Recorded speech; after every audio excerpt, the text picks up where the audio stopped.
What's going on, folks? My next guest is Baraka James. He is the founder and president of Modern American Shooting and Firearms. What's going on, man? Good afternoon. I'm doing well, Colion. How are you today? Doing pretty good. Been a long day, but nonetheless, I've been out there with my Twitter fingers, kind of just going at it with some folks, particular comedians. Man, I know. Oh, man. At least I like to make myself seem that way sometimes, right? So talk to me, man, for the people that don't know. What is Modern American Shooting and Firearms? Okay, so MASF is a organization that my wife and I founded about 5.5 years ago. We were originally Mid-Atlantic Shooting and Firearms, but we changed the name to Modern American Shooting and Firearms. And we're a 501c3 charity, nonprofit organization dedicated to gun education. Basically, some of the things that we say is gun ownership is your right, safety education, and mindset and training is your responsibility as a citizen. And we want to evangelize to get more people to go out there and train and stop just being gun collectors. A lot of people, they have all these guns in the safe. They go to the range, they shoot a bunch, and go home, spend 3 hours cleaning and put it back in the safe. They don't conceal and carry. They're not proactive with gun legislations. We want to get people more active and exercise their Second Amendment right and realize they can protect themselves. Yeah, you're asking people to take on more responsibility. Exactly. People don't like that. Responsibility. I know, and that's the biggest thing. I mean, we tell people constantly, you and only you are responsible for your own life and safety. No one else. I mean, it's your responsibility. You've got to take that. And the reason why I drive that home so much is the whole reason I founded this organization was it started in tragedy when I was a kid. I was about 38 days old, and my father was at the time a rookie DC special police officer. And in the neighborhood, he had a car at 23, and an elderly neighbor of his wanted to go to the grocery store. He didn't have a car, so my father volunteered to drive him there. The gentleman got to the checkout counter, forgot his wallet. So my dad said, hey, I'll run back to your house and get it. Drives back to the guy's house, and he goes, and the door's kind of cracked open. So my dad goes in, calls out to his wife. There's no answer. Wow. So my dad goes in a little further. And little did my dad know, he walked in the middle of a home invasion. There were 8 thugs inside. 8? Yeah, 8. Robbing the place. Makes me reconsider my 43 carrying decisions. I'm with you, exactly. And it's funny that you say that. Well, I'll just tell you that segue. I carry a 17, so that's 18. See, everybody's carrying 17s now. Sarah, before you carried a 17, Sarah, I know. You carried a 17. And then look, I got the Terran Tactical extension on there, so this is 40 rounds, 18 and 22. So, hey, but I'm telling you why. So my dad was attacked by 8 of them. I mean, he fought as hard as he could, Colion. He was a martial artist, 5 years, Chung Do Kwan Taekwondo, but it was no avail. They beat him down, put him on his knees, and shot him in the back of the head with 32 caliber revolver and killed him. Jesus Christ. So my mom, she had a nervous breakdown. She burned all my father's belongings and, was kind of distant for a while. She was mentally just broken down. Yeah. And so, I grew up watching a lot of TV, and I watched a lot of Westerns, man. Growing up, I've seen every John Wayne flick 100 times over. And one of the things I noticed was the power of the gun. You always see in cowboy movies, if a big gang rides in, if a guy's good with a gun, he's an equal guy. He can take down a lot of people. And then I remember hearing the famous, quote by Samuel Colt, God created men, but I made them all equal. And it made so much sense, and it resonated with me because I was like, look, if my dad had a gun and the proper training and the proper mindset, A, he would have left and possibly gone to a payphone. There was no cell phones in 1972, called for help. B, if he had taken maybe a shoot house class and was concealing carrying, he would have had the object, drop on those guys. And I don't want anyone else to have to grow up like I did because of gun tragedy. So I want everybody to understand that it is your personal responsibility to protect yourself, your family, your loved ones. We have the Second Amendment as our God-given right. Go out, get a gun, train, and learn how to use it. No, yeah, I mean, I didn't expect a story to end the way it did when you were telling it to me. And I think people also underestimate, because, there are going to be a lot of people that say, well, there were 8 guys in the house. What is one guy with a gun going to do? The one thing people underestimate the lack of desire that people have for wanting to be shot. You're right. And in many ways, it really does shift the power curve in the sense of, a lot of guys are just like, look, I'm not going to sit here. I'm not going to shoot it out. I'm out of here. Right. That could have easily happened. So I think you make an incredible point to in terms of bringing up the equal playing field that the gun provides for a lot of people. That's right. And for ages, they keep pushing this narrative of, oh, you only carry a gun because you're a P, or, you know, you're scared, or, you know, or you're incapable of defending yourself. I got these hands, man, which is fine, But let's be honest about something. Like, and I've heard somebody say this to me before: show me a guy that plays by the rules, and I show you a person I can beat.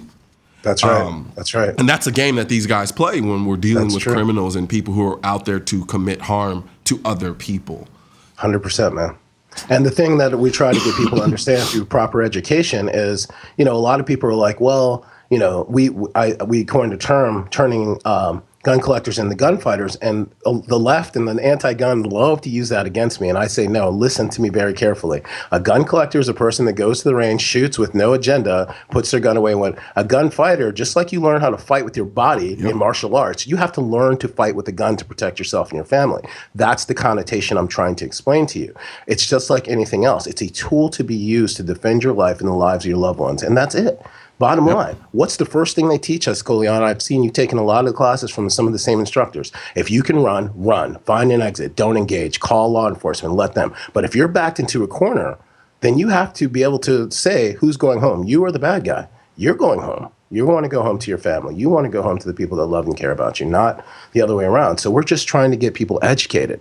And also that will stop a lot of accidents in the home. You know, safety starts in the home with children. If you start getting educated and you take that education home to your children, then guess what? It makes our society a better place in general. No, absolutely. I can't begin to tell you how many times I've been with people who know I carry a firearm, and I'll see a seedy situation and I'm like, I'm out of here. I don't want to be here.